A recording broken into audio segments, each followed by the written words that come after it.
It's time for Over There with Mirella Rastorfer. Mirella is our European correspondent. She joins us weekly. She is in Switzerland, this we know. And we will say, hello, Mirella. Hi, Jill. Yes, from a snowy place in Zurich today, but with news from Italy.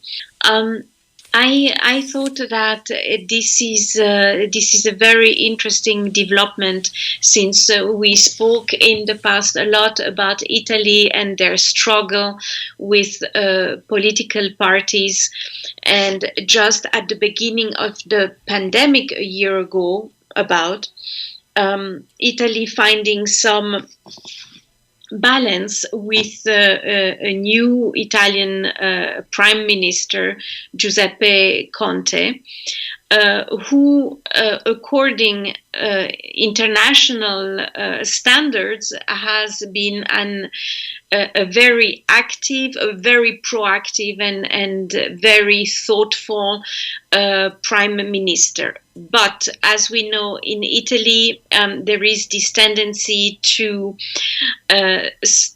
basically stop a government in order to form a new one.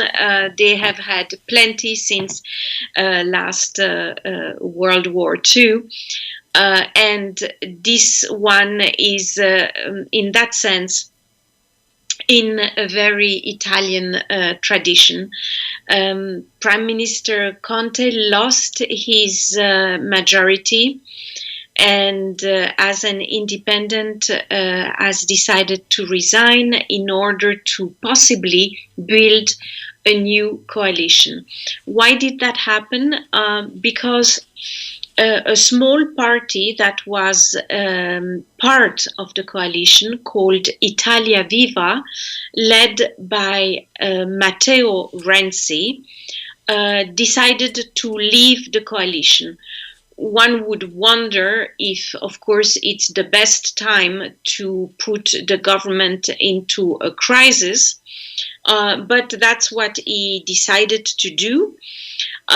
Because he had some criticism on what Prime Minister Conte was doing in Italy. To give a few examples, he didn't like the fact that Conte took decision about the pandemic with task forces that were not elected people, but to just put that in context, our task force in Switzerland or the task force in Germany are simply made of different people, mostly scientists, and this is a pandemic, and I don't really see how those people could be elected, but for him it was a problem. Also, he did not like how Prime Minister Conte was going to use the funds from the European Union to basically help the Italians to overcome the crisis. So also here a financial problem concerning the budget of these new funds. And maybe also some kind of personal reason for which he did not like Prime Minister Conte. That being said, he left the coalition. Therefore, Prime Minister Conte lost his majority at the Senate, which he definitely need in order to act in a positive way and not being basically blocked because of not having the majority. So today he resigned and went, as it is custom, to with his resignation to President Mattarella. And it will be now the decision of the President Mattarella to agree or not on the building of a new coalition, which would be, of course, the best way to overcome now all the difficulties linked to the pandemic, because otherwise there would be no other choice than having a new elections that would be 2 years in advance. Not only it's a long time before the date of the election, but it is also at a very delicate moment. And that is also why Prime Minister Conte, or I would say now former Prime Minister Conte, is getting a lot of support from other parties.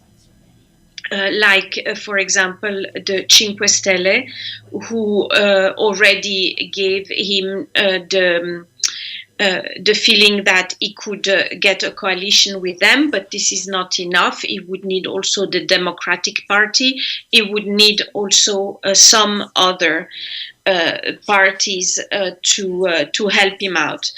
So in the next few days, there will be most probably a lot of talks, a lot of conversation, and one will have to see if the coalition is good enough, is strong enough. President Mattarella already said that he would only accept a coalition that has really strong success chances, and for that, former Prime Minister Conte definitely need some heavyweight to support him.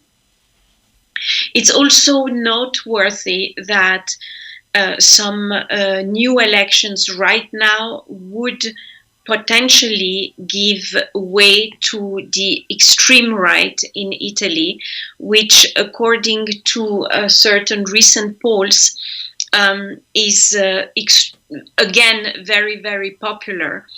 That could maybe also be a sign that people are very tired of the COVID-19 restrictions, of the COVID-19 rules.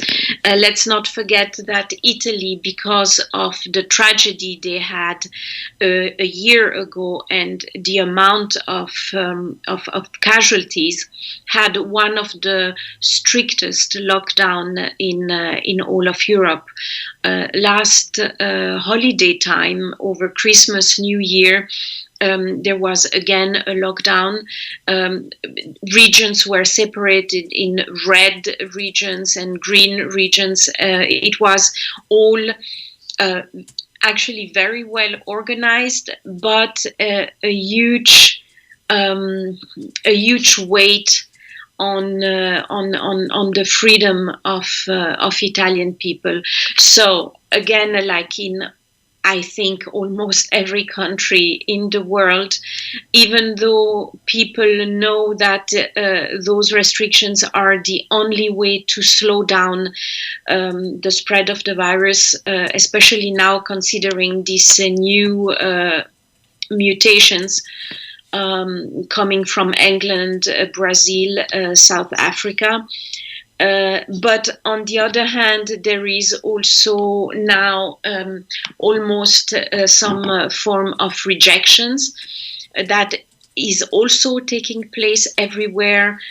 Let's give a very good example with what's happening in Netherlands since a few days, where riots are literally taking place on the street because of all these restrictions.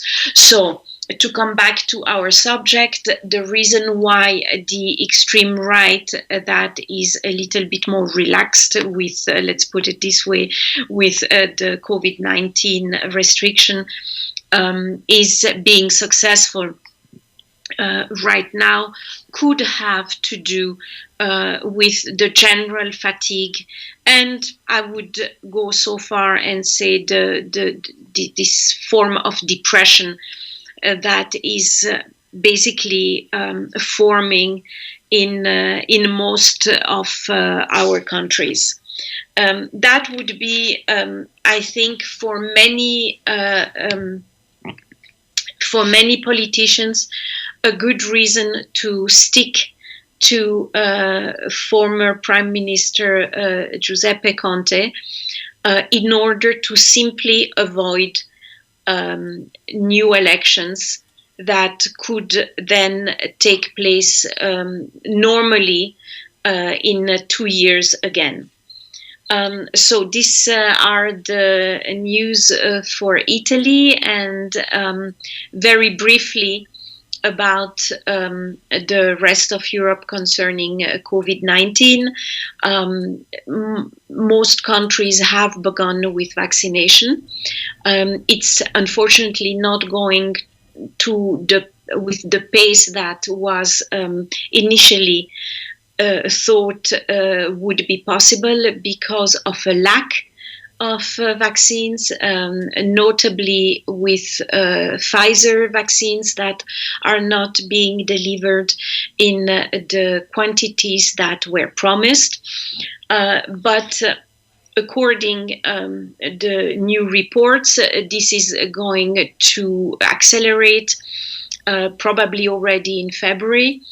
And this is the good news, considering that the bad news remained the fact that the new mutated viruses seem to spread definitely much faster than the previous one. And taking only Switzerland as an example, the task force thought that as of March already, it would be probably this virus, the British one, would be the most dominant one in the new infections.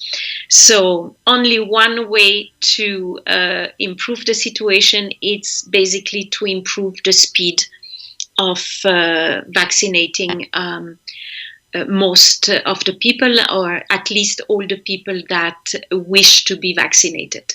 Thank you very much, Mirella Rastorfer, over there. My pleasure.